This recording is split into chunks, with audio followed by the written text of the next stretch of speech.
2026-এ বাংলায় পরিবর্তনের লক্ষ্যে প্রধান রাজনৈতিক মুখ হচ্ছে বিজেপি। অথচ সব ব্যাপারে বিজেপির বিরুদ্ধে একটা ভয়ঙ্কর অভিযোগ ওঠে, তারা হচ্ছে লেট লতিফ। সব ব্যাপারে লেট।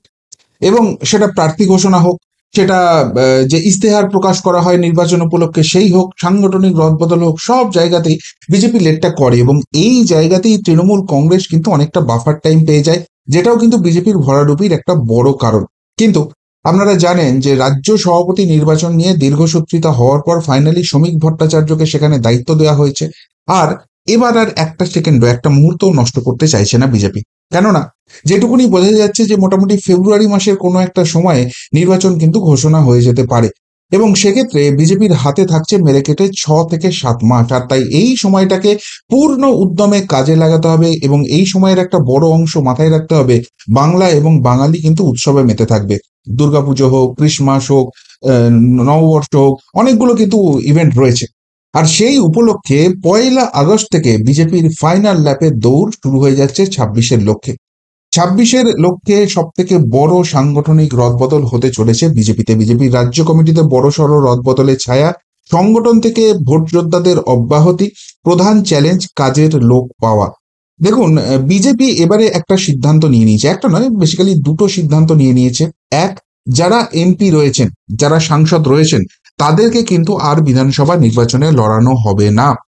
বরং তাদের আন্ডারে যে বিধানসভাগুলো পড়ে, এক একটা সাংসদের 7টা করে বিধানসভা আছে, তারা সেখানে অনেক বেশি ফোকাস করবেন, সেই দিকটাই তারা নজর রাখবেন। গতবার এখানে নিশীথ প্রামাণিক, জগন্নাথ সরকার, লকেট চট্টোপাধ্যায়, বাবুল সুপ্রিয়, অনেকজন সাংসদকে কিন্তু ভোটের ময়দানে নামানো হয়েছিল। 2026-এ কিন্তু সেই জিনিসটা হবে না। আর 2 নম্বর, যাদেরকে সংগঠনে রাখা হচ্ছে সেই সংগঠনের জায়গা থেকে তাদেরকেও ভোট যুদ্ধে নামানো হবে না। তারা পুরোপুরি সংগঠনটাই দেখবেন। ভোটের কাজে কিন্তু অনেক দায়িত্ব থাকছে, যেমন ধরুন কেউ জেলা সভাপতি, তার কাছে পুরো জেলাটাকেই দেখার দায়িত্ব রয়েছে।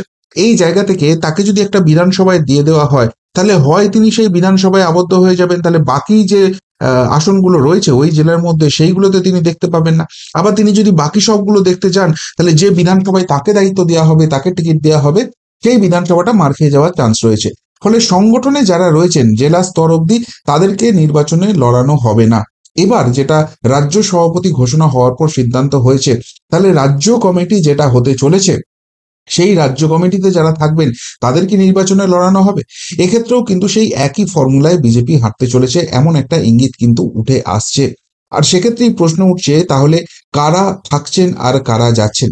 দেখুন, বিজেপির সংগঠনের সব থেকে গুরুত্বপূর্ণ পোস্টটা হচ্ছে ওজিএস, যিনি অর্গানাইজেশনাল সেক্রেটারি হন আর কি, জেনারেল সেক্রেটারি, সেই পোস্টটা হচ্ছে সব থেকে গুরুত্বপূর্ণ। এই পোস্টে আছেন অমিতাভ চক্রবর্তী। এবং এই পোস্টে থাকার একটা বড় ক্রাইটেরিয়া হচ্ছে সংঘের ব্যাকগ্রাউন্ড থেকে আসতে হবে। সুতরাং সেই জায়গা থেকে অমিতাভ চক্রবর্তীকে নিয়ে কি হবে, একটা প্রাথমিক সূত্র থেকে জানা যাচ্ছিল যে অমিতাভ চক্রবর্তীর রিপ্লেসমেন্ট সেই হিসেবে পাওয়া যাচ্ছে না, ফলে তাকেই হয়তো ওজিএস হিসেবে রিপিট করা হবে। কেননা আর একটাও সিদ্ধান্ত বিজেপি নিয়ে রেখেছে, যে এই যে নতুন কমিটি হবে সেটা কিন্তু নতুন এবং পুরনোর সমন্বয়ে এই কমিটিটা তৈরি করা হবে। সেক্ষেত্রে পুরনো কমিটি থেকে কিন্তু ওজিএস পদে অমিতাভ চক্রবর্তীকে রিপিট করার কথা শোনা যাচ্ছিল। কিন্তু লেটেস্ট যে ডেভেলপমেন্টটা হয়েছে, অমিতাভ চক্রবর্তীকে কিন্তু এবার রাজ্য বিধানসভায় দেখার জায়গায় রয়েছে বিজেপি। সুতরাং উত্তরবঙ্গের কোনো একটা সেফ সিট থেকে অমিতাভ চক্রবর্তীকে খুব সম্ভবত টিকিট দেওয়া হচ্ছে, সেখানেই তাকে কনসেন্ট্রেট করতে বলা হচ্ছে এবং একজন নতুন ওজিএস কিন্তু বিজেপি পেতে চলেছে। এই সম্ভাবনাটাই কিন্তু এখনো অব্দি উজ্জ্বল হয়ে রয়েছে। অমিতাভ চক্রবর্তী আর খুব সম্ভবত সংগঠনে থাকছেন না, উত্তরবঙ্গের কোনো একটা সেফ সিট থেকে তিনি লড়বেন।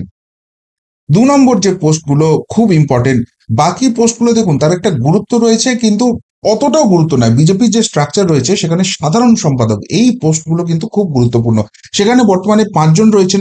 5 জনের মধ্যে প্রথমেই যে নামটা আসবে, জগন্নাথ চট্টোপাধ্যায়। জগন্নাথ চট্টোপাধ্যায় কি হবে, জগন্নাথ চট্টোপাধ্যায় গত বছরে মানে 2021-এ যে নির্বাচন হয়েছিল সেখানে কিন্তু সিউড়ি কেন্দ্র থেকে তিনি লড়াই করেছিলেন, যদিও তখন তিনি সংগঠনে ছিলেন না। কিন্তু আহ এই এই কেন্দ্রে তিনি হেরে গেলেও তারপর থেকে এই কেন্দ্রেই তাকে কনসেন্ট্রেট করতে বলা হয়েছিল এবং তিনি যথেষ্ট রকমের জনসংযোগ করেছেন। এমনকি যখন বিজেপি ওই অ্যাক্টিভ মেম্বার কালেক্ট করছেন তখনও কিন্তু তিনি সিউড়ি বিধানসভায় পড়েছিলেন এবং সেখানে কিন্তু অত্যন্ত তৎপর হয়ে এই এই মেম্বার সংগ্রহ তিনি করেছিলেন। এবং অন্যান্য যেসব কার্যসূচি শিউরিতে আছে সেখানেও তাকে রীতিমতো অ্যাক্টিভ দেখা যায়। ফলে মনেই করা হচ্ছে যে তাকে কোথাও গিয়ে বোধহয় একটা ইঙ্গিত দেওয়া হয়েছে যে সিউড়ি বিধানসভা থেকে আবারও তাকে টিকিট দেওয়া হবে এবং সেখানেই তাকে কনসেন্ট্রেট করতে বলা হচ্ছে। ফলে জগন্নাথ চট্টোপাধ্যায় তিনিও খুব সম্ভবত আর এই নতুন রাজ্য কমিটিতে জায়গা পাচ্ছেন না বা তাকে নেওয়া হচ্ছে না, তাকে বিধানসভা ভোট যোদ্ধা হিসেবেই দেখা হচ্ছে, তিনি সংগঠনে থাকছেন না, এমনটাই এখন অব্দি ইঙ্গিত উঠে আসছে। এর পরের যে নামটা উঠে আসছে সেটা হচ্ছে পুরুলিয়ার দুবারের সাংসদ জ্যোতির্ময় সিং মাহাতো। এবার যেহেতু বললাম যে সাংসদদের এবার বিধানসভা নির্বাচনে লড়ানো হবে না এবং বিজেপি একটা নীতিতে চলছে পুরনো এবং নতুনের সমন্বয়ে এই কমিটি কিন্তু গঠিত হবে। ফলে জ্যোতির্ময় সিং মাহাতো তিনি খুব সম্ভবত এই রাজ্য কমিটিতে রিপিট হতে চলেছেন, তাকে অত্যন্ত গুরুত্বপূর্ণ পদ দেওয়া হতে পারে। এবং আরেকটা কথা আমাদের মাথায় রাখতে হবে, যখন বিজেপির রাজ্য সভাপতি কে হবেন এই নিয়ে একটা ধোঁয়াশা ছিল, বিভিন্ন জল্পনা কল্পনা হচ্ছিল, বিভিন্ন নাম ভেসে উঠছিল, সেখানে কিন্তু জ্যোতির্ময় সিং মাহাতোর নাম বারবার করে উঠে আসছিল। এবং যেহেতু তার একটা সঙ্গেরও ব্যাকগ্রাউন্ড রয়েছে, অনেকে বলছেন তাকে ওজিএস এর মতো গুরুত্বপূর্ণ পদে হয়তো নিয়ে চলে আসা হতে পারে। আবারও বলছি, এগুলো কিন্তু ফাইনালাইজ হয়নি, এগুলো সম্পূর্ণ এখনো জল্পনা স্তরেই রয়েছে, কিন্তু সম্ভাবনা যেগুলো উঠে আসছে সেইগুলো নিয়েই কথা হচ্ছে। জ্যোতির্ময় সিং মাহাতো তিনি খুব সম্ভবত রাজ্য কমিটিতে রিপিট করতে চলেছেন। এরপরে যে নামটা আসছে দীপক বর্মন, বিজেপির যে সাংগঠনিক রদবদল হলো, সভাপতি নির্বাচন হলো, সেখানে কিন্তু দীপক বর্মন তাকে কিন্তু দায়িত্ব দেওয়া হয়েছিল, কিন্তু ফালাকাটার এই বিধায়ক তার পারফরমেন্স যথেষ্ট ভালো রয়েছে এবং তাকেও খুব সম্ভবত ফালাকাটা থেকে আবারও টিকিট দেওয়া হচ্ছে এবং তাকে সেখানেই কিন্তু কনসেন্ট্রেট করতে বলা হচ্ছে। ফলে যেহেতু তিনি ভোট যোদ্ধা হতে চলেছেন, খুব সম্ভবত দীপক বর্মনও কিন্তু রাজ্য কমিটিতে থাকছেন না, তাকে কিন্তু বিধানসভা কেন্দ্রিক সেই জায়গায় কনসেন্ট্রেট করতে বলা হচ্ছে। এর পরের নামটা মহিলা মুখ অগ্নিমিত্রা পাল, তারও নাম কিন্তু একসময় রাজ্য সভাপতি হতে পারেন সেই হিসেবে উঠে এসেছিল। অগ্নিমিত্রা পালের ক্ষেত্রে কি হবে, তিনি আসানসোল দক্ষিণের বিধায়ক রয়েছেন এবং তিনি যেভাবে দাপটের সঙ্গে পারফরমেন্স দেখাচ্ছেন, যেভাবে তৃণমূলের চোখে চোখ রেখে লড়াই করছেন, তাকে রিপিট না করার কোনো রকম কোনো কারণ নেই। তাকেও খুব সম্ভবত বলা হবে যে তিনি তার বিধানসভা কেন্দ্রই দেখুন এবং তিনিও রাজ্য কমিটিতে থাকছেন না, দুটো একসঙ্গে ব্যালেন্স করা মুশকিল হয়ে যাবে। এবং সর্বশেষ যে নামটি রয়েছে লকেট চট্টোপাধ্যায়, গতবার তিনি হুগলির সাংসদ ছিলেন, কিন্তু তা সত্ত্বেও তাকে চুঁচুড়া কেন্দ্র থেকে বিধানসভা নির্বাচনে লড়াই করতে বলা হয়েছিল। এবারেও তিনি টিকিট পেয়েছিলেন হুগলি লোকসভা কেন্দ্র থেকে, কিন্তু তিনি রচনা ব্যানার্জির কাছে হেরে যান। ফলে খুব সম্ভবত লকেট চট্টোপাধ্যায়কে কিন্তু আবারও লড়াই করতে বলা হবে। তবে এবার তিনি হুগলির কোনো কেন্দ্র থেকে লড়াই করবেন নাকি তার ব্যক্তিগত পছন্দ কিন্তু উত্তর চব্বিশ পরগনা বা কলকাতা সংলগ্ন কোনো কেন্দ্র, সেই সব জায়গা থেকে তাকে লড়াই করতে বলা হবে, সেইটা নিয়ে একটা ধোঁয়াশা আছে। কিন্তু লকেট চট্টোপাধ্যায় যে বিধানসভা নির্বাচনে লড়ছেন অন্যতম দাপুটে মহিলা মুখ হিসেবে, সেই জায়গাটা কার্যত নিশ্চিত। ফলে সেই জায়গায় লকেট চট্টোপাধ্যায়ও খুব সম্ভবত রিপিট হচ্ছেন না। অর্থাৎ বিজেপির রাজ্য যে পদগুলো রয়েছে, যেগুলো most important most valuable post দেখা হয় বিজেপির অর্গানাইজেশনাল স্ট্রাকচার অনুযায়ী, সেখানে ওজিএস থেকে শুরু করে সাধারণ সম্পাদক যে মোট 6 জন রয়েছেন, সেই 6 জনের মধ্যে 5 জনই কিন্তু রিপ্লেস হতে পারেন।